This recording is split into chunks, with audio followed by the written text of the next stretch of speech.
নমস্কার, আমি এইচডি সঞ্জীব বলছি। তো আমি এক বাবাজির কাছে এসেছি। দেখবেন আমার একটা ভিডিও ছাড়া আছে বেশ 5-6 মাস আগে। এনাকে আমরা পরিষেবা দিয়েছিলাম, নতুন জামা প্যান্ট জুতো সব দিয়েছিলাম। দীর্ঘ প্রায় 1 বছর ধরে উনি রাস্তায়, মানে ওনার বাড়ি আছে, ঘর আছে, সব আছে, কিন্তু উনি থাকে রাস্তায়। ঘরের লোক তাড়িয়ে দিয়েছে। তো ভিডিওটা আপনারা দেখুন যে ওনার কন্ডিশনটা কি। তো আমি ক্যামেরাম্যানকে বলবো ভিডিও দেখানোর জন্য। দাদা,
बोला जा ओ उधर घरे अरे काठी ले जा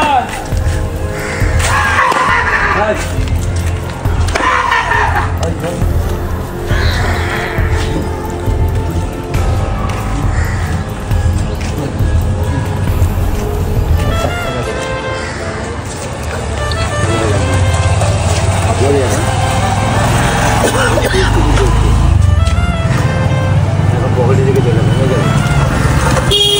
বিকেলবেলা যখন যাবি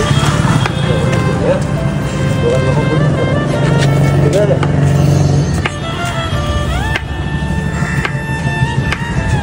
ভালো করে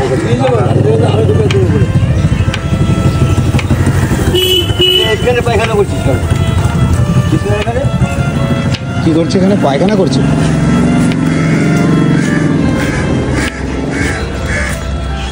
খাওয়া দাওয়া হয়েছে? কি খেয়েছো? ভাত দিয়েছে। তো আপনি দেখছেন বাবাজির কি কন্ডিশনটা এরকম। তো দীর্ঘ দেখুন কত মাছি এই নোংরার মধ্যে উনি থাকে। এই মাছির মধ্যেই উনি দেখেন এই নোংরা জায়গা থাকে। দীর্ঘ 1 বছর হয়ে গেছে। একদিন আমি দেখছি মোটামুটি আশপাশের লোককে আমি যেটা করেছিলাম, ওনার ঘর দুয়ার সব আছে, কিন্তু ওনাকে ঘরে রাখে না। ওনার বাসস্থান রাস্তার ধারে। তো ভিডিওটা আপনারা দেখুন, যদি ভালো লাগলে শেয়ার করবেন, সহযোগিতা হাতটা বাড়িয়ে দেবেন, আর প্লিজ সাবস্ক্রাইব করতে ভুলবেন না। আর এই ধরনের মানুষ যাদের বাড়িতে আছে, ভারসাম্য মানুষ, মানে কতটা দুঃখজনক ব্যাপার দেখুন। মানে নিজের সন্তান, নিজের ভাই বা বন্ধু হলে পরে ঘর থেকে তাড়িয়ে দেয়। ভারসাম্যিক মানুষ হয়ে গেলে মাথার ডিস্টার্ব হলে রাস্তা তার বাসস্থান। তো আপনাদেরও বলছি প্লিজ এরকম কাজ করবেন না। বাড়িতে যদি এরকম মানুষ থাকে, ভারসাম্যিক মানুষ, তাকে রাস্তায় ফেলে দেবেন না, যেহেতু একটা মানুষ। হ্যাঁ, কারোর না কারোর মায়ের পেট থেকে এসে জন্ম নিয়েছে, হয়তো তাদের মাথার ডিস্টার্ব, হয়তো তার কোনো সমস্যার জন্য হয়তো মাথাটা সমস্যা হয়ে গেছে। তো আপনাদের কাছে বলবো যে এই ধরনের মানুষ থাকলে পরে যেখানে দেখুন আপনারা প্লিজ একটু আগিয়ে আসবেন, একটু হেল্প করার জন্য। আমি দিয়ে দিচ্ছি।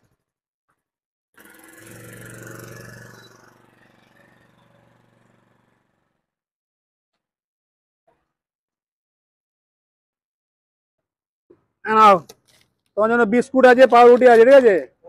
না না,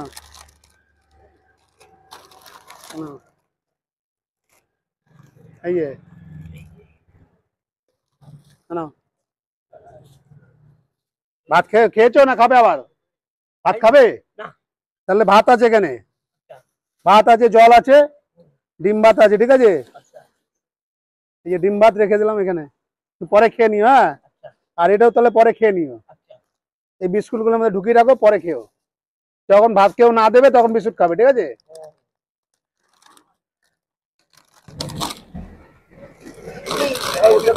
দাও।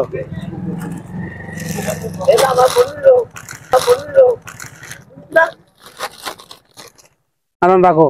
এই ইট কি হবে? ইট ফেলে দেবো।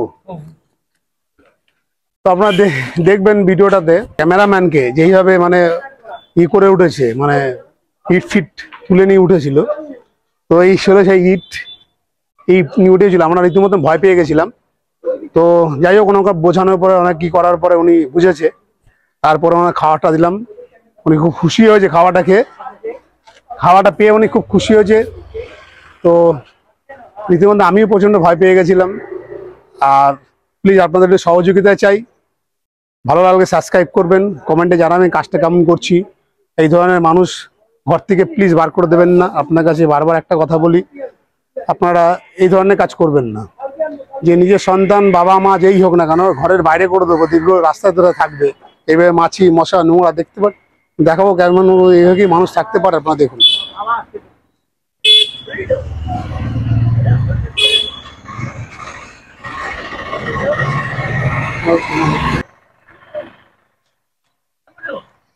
এগুলো খাওয়া শেষ হয়ে গেলে আবার দিয়ে যাবো তোমাকে, বুঝলে? ভাত দেবো, বার করে দেবো? দাও, বার করে দিচ্ছি।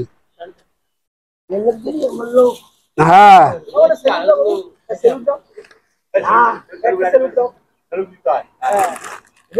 এই যে এইদিকে স্যালুট, এদিকে দাও, এরকম করে স্যালুট। ওই দেখি দেখি দেখি। আমার খুব ভালো লাগে, জানেন তো, এরকম ভারসাম্য মানুষদের এই হাসি।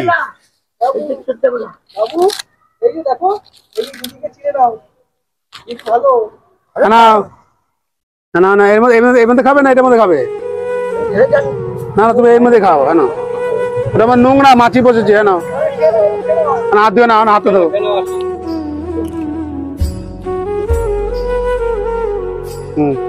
খাও। হ্যাঁ, এই জল, এটা এখান থাকে, যে এটা এখান থাকলো, এটা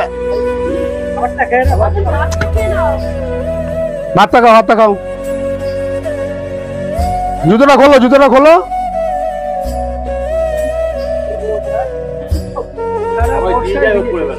জানি আমি এসেছিলাম দীর্ঘ প্রায় 7-8 মাস আগে, এনাকে আমি ধরে স্নান ফান করে নতুন জামা প্যান্ট পরেছিলাম। জানি।